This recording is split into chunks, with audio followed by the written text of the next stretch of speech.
میرا آج کا موضوع ہے حضرت محمد مصطفیٰ صلی اللہ علیہ وآلہ وسلم کی سیرت مبارک۔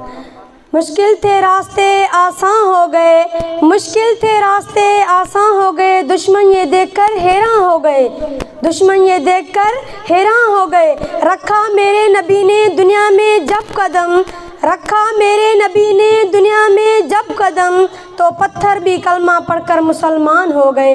محترم جناب استاد صاحباں، مہمان صاحباں اور میرے علم کے ہم سفر ساتھیوں، السلام علیکم۔ میرا آج کا موضوع ہے حضرت محمد مصطفیٰ صلی اللہ علیہ وسلم کی سیرت مبارک۔ آج مجھے جس موضوع پر لب کشائی کرنے کا موقع ملا ہے وہ ہے میرے آقائی دو جہان نبی کریم صلی اللہ علیہ وآلہ وسلم کی سیرت مبارک۔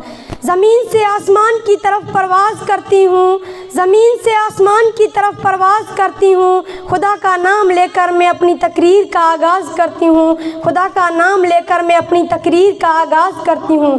جناب صدر، یہ تو وہ موضوع ہے جس کو بیان کرنے کے لیے سارے دنیا کے درختوں کو قلم بنا دیا جائے، سمندروں کے پانی کو روشنائی بنا دیا جائے اور زمین سے آسمان تک کے خلا کو اوراق بنا دیا جائے۔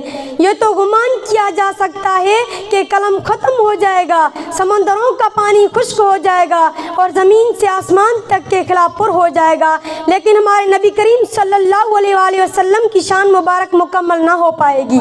زندگیاں بیت گئی اور قلم ٹوٹ گئے، زندگیاں بیت گئی اور قلم ٹوٹ گئے، تیرے اوصاف کا ایک باب بھی پورا نہ ہو سکا، تیرے اوصاف کا ایک باب بھی پورا نہ ہو سکا۔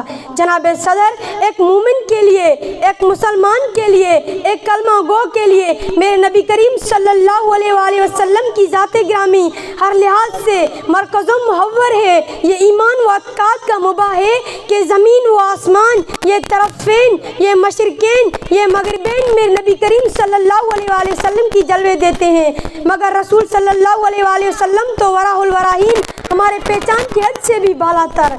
جناب صدر، آج کل یہ ترقی یافتہ دور منطق کا دور ہے، منٹ کے پرواز ہیں، چاند پر کمندیں ڈالے جا رہے ہیں۔ سائنس نے مریخ کو مذکر کرنے کا دعویٰ کیا، لیکن ضیاء وقار آئیں آج سے 14 سال پیچھے چلتے ہیں، جب آج کا سیارہ نہ تھا، آج کا طیارہ نہ تھا، ایٹم کی ہم آہنگی نہ تھی، مشینوں کو کھڑکھڑاہٹ کے دور دور تک کوئی نام و نشان نہ تھا، موبائل اور ریڈیو کا تصور بھی نہ تھا۔ اس وقت عبداللہ کے یتیم، آمنہ کے لگتے جگر، مکہ کا عظم آغوش جس کے گھر چولہا نہیں چلتا، پیٹ پر پتھر باندھا ہے، لیکن اس نے اپنی تغلین مقدس سے عرش کو سرفراز فرمایا کہ اے میرے لاڈلے پیغمبر، میرا تجھ سے وعدہ ہے کہ زمین کے جس خطے پر، آسمان کے جس کونے پر، درختوں کے جس پتے پر، پانی کے جس قطرے پر اور ہر انسان کے دل و دماغ اور زبان پر تیرا ذکر ہوگا، میں اس پر اپنی رحمت کا بار کروں گا۔ لاؤں کہاں سے الفاظ جو تیری ثنا کروں، لاؤں کہاں سے الفاظ جو تیری ثنا کروں، محسن کہوں بشر کا یا حبیب خدا کہوں۔